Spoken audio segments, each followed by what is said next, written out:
Bonjour à tous les amis. Et oui, on attend tous la liste de l'équipe de France qui sortira mercredi 9 novembre. Et oui les amis, cette liste, on l'attend depuis un moment. Il y a beaucoup d'incertitudes. Il y a des forfaits. Il y a des forfaits comme Pogba, N'Golo Kanté. Après, il y a des incertitudes sur Mac-Maignan, Kipembe, il me semble. Qui encore? Varane. Et c'est tout. Hein. Après, les Lucas Hernandez, Rabiot et tout, on les entend plus. Mais voilà, ça fait partie des incertitudes pour ce mondial au Qatar.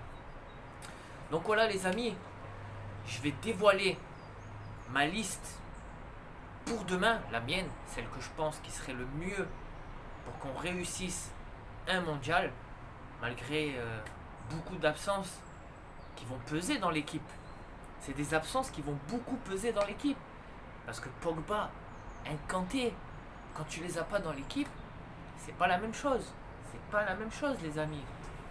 Après, il y a beaucoup de joueurs début de saison qui n'étaient pas en confiance. On parle de qui? Antoine Griezmann, bien sûr. Griezmann qui n'était pas en confiance. Après, j'ai entendu aussi que peut-être Benzema aussi peut être incertain pour le mondial. Mais normalement, ça devrait le faire. Et il s'est rétabli bien, donc ça devrait le faire. Donc je vais vous dévoiler ma liste pour demain. Ça sera la mienne, bien sûr. On va commencer par les gardiens. Évidemment, gardien numéro 1, Hugo Lloris. Et oui, Hugo Lloris, pour moi, c'est le gardien qui doit être numéro 1. En numéro 2, je mettrai Mac-Maignan. Mais Mac-Maignan, c'est pas sûr qu'il soit là. Donc, en option, je mettrai Alphonse Areola en gardien numéro 2. Et le troisième gardien, Alban Lafont. Alban Lafont, très bon gardien de Ligue 1. Je pense qu'il pourrait faire l'affaire en troisième gardien. Donc voilà les amis. Donc au niveau gardien, il n'y a que Mac-Maignan qui est incertain. Que pensez-vous? Dites-le en commentaire. Parmi ces trois gardiens, si vous aurez choisi un autre gardien, qui vous aurez mis en gardien numéro 1, qui en gardien numéro 2? Bon, le troisième on s'en fout. C'est parce que en général c'est les deux gardiens qui vont jouer. Le troisième c'est en cas de blessure. Donc je vous laisse mettre en commentaire votre gardien numéro 1. On va commencer par la partie défenseur. Donc pour les défenseurs, en incertitude, il y avait Kipembe et Varane. Donc pour moi, en défense, William Saliba, Julien Koundé, Jonathan Klose, Ferland Mendy, Benjamin Pavard bien sûr, Raphaël Varane s'il est bon, Lucas Hernandez, on parle plus de lui, il n'a plus été sélectionné depuis un moment, j'espère vraiment qu'il fera partie de l'équipe, Benoît Bastille, le petit monégasque, et Presnel Kipembe. Donc il y a les incertitudes, mais je pense qu'il sera dans l'équipe parce que voilà, sa blessure, je pense que ça va le faire quoi. D'ici 2 semaines, il sera guéri. Donc voilà, c'était la partie défenseur. Maintenant, on va attaquer les milieux de terrain. Donc en milieu de terrain, Antoine Griezmann. Oui, pourquoi Antoine Griezmann, je le mets au milieu? Parce que pour moi, Antoine Griezmann ne joue plus dans les trucs de l'attaque. Pour moi, il doit être dans les milieux. Donc il sera dans ma liste des milieux. Donc, Eduardo Camavinga, bien sûr, pour remplacer Pogba. Aurélien Tchouaméni pour remplacer Kanté. Youssouf Fofana, petit nouveau, qui est très fort en ce moment. Théo Hernandez, pareil, les frères Hernandez, on les entend plus. Ils n'ont pas été sélectionnés dans les dernières sélections. Rabiot, pareil, qui n'a pas été sélectionné. Et Matteo Guendouzi, normalement il devrait faire partie de la liste de Deschamps parce que c'est lui qui a joué avec les absences. Donc pour moi il doit être dans la liste. Donc ça c'était la partie des milieux. Pour parler des milieux de terrain, Pogba et Kanté, pour revenir dessus, vont faire très mal à l'équipe de France. Parce que moi je vous dis les amis, la France, pour moi, on part pas favori. Pour la première fois, la France ne part pas favori. Hein? C'est vrai qu'on a une belle équipe, on a des bons joueurs, mais on part pas favori. Ils ont sorti la liste du Brésil aujourd'hui. Attention le Brésil. Brésil, grosse liste. Et en plus, il y a des gros absents. Hein? Mais le Brésil, ils ont une équipe qui peut faire mal pendant le mondial. Et au Qatar, le Brésil, ils vont rien lâcher. Ça, c'est sûr et certain. Niveau pub, marketing et tout, ça va rien lâcher. À part si Neymar se blesse dernier match du PSG ce week-end. Donc voilà, on va pas lui espérer une blessure parce qu'on veut tous Neymar pour la Coupe du Monde. Allez, on va attaquer les attaquants. Attaquant numéro 1, notre ballon d'or. Et oui, bien sûr, Karim Benzema. Si Karim Benzema n'est pas au mondial, je la regarde même pas. Je regarde pas le mondial. Bon, petite blessure, normalement ça devrait le faire. Mbappé, bien sûr. Mbappé, pardon. Mbappé, Nkoukou.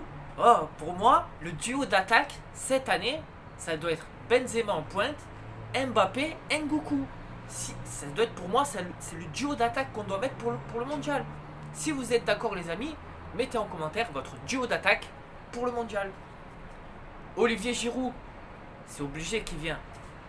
Il y en a beaucoup qui les anti-Benzema ou je sais pas quoi. Moi je dis Giroud et Benzema, il doit être là, les deux. Giroud, il fait un truc, une saison extraordinaire avec le Milan AC. Hein? Il doit être là. Hier, il a mis un but. Extraordinaire. Il a mis un but de ouf. Reprise comme ça. Bah les commentateurs, ils sont devenus fous. Non, il mérite sa place. Voilà. Giroud mérite sa place. Il lui reste 3 buts pour battre Thierry Henry. Pourquoi pas? Dembélé, Coman. Et pour moi, mon petit dernier, Marcus Thuram. Marcus Thuram, il est extraordinaire. Je comprends pas pourquoi Nice l'ont pas recruté. Pourquoi ils ont pas mis des millions en plus pour qu'il joue avec son frère Kefren Thuram, hein?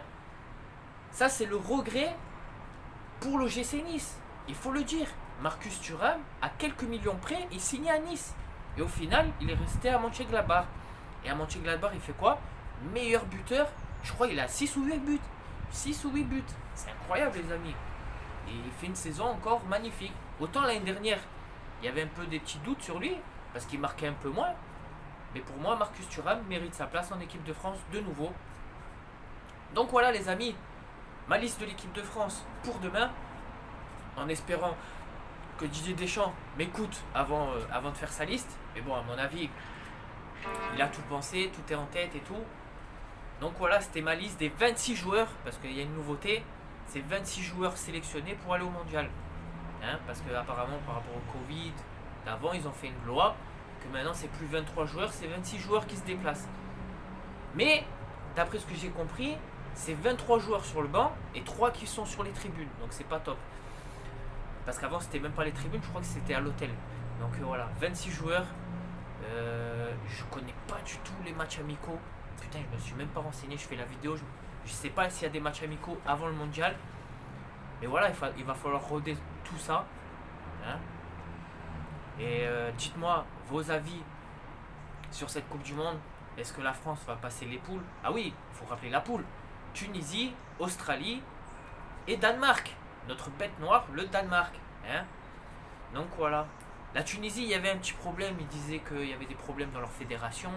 L'Italie voulait rentrer. J'avais entendu cette rumeur que l'Italie voulait rentrer dans la poule de la France et sortir la Tunisie.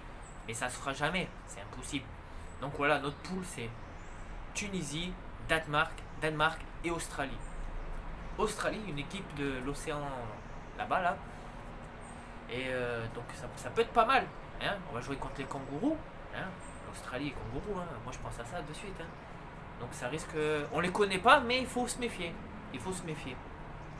Donc voilà, les amis, si vous avez aimé ma vidéo, eh bien abonnez-vous à ma chaîne. Et je voulais dire un grand merci à toute ma team sur YouTube. On a dépassé les 220 000 vues. J'ai fait 100 000 vues en un mois. Incroyable. Ça fait longtemps que j'avais pas fait une vidéo longue parce que je fais souvent des shorts. J'espère que tous mes shorts vous plaisent. On met un peu de tout. Cuisine, humour, football, OGC Nice. Qu'est-ce que je mets encore? Je sais plus. Vous savez, hein, jetez un œil. Merci à vous tous. Et franchement, abonnez-vous à ma chaîne. C'est ce qui fait monter et progresser ma chaîne. Donc ciao à tous les amis. Et je vous dis à bientôt pour le mondial. On fera des vidéos un peu avant. Peut-être je ferai une vidéo de la sélection. Je ferai une réaction de la sélection de Deschamps de demain. Donc ciao à tous. Et allez les bleus.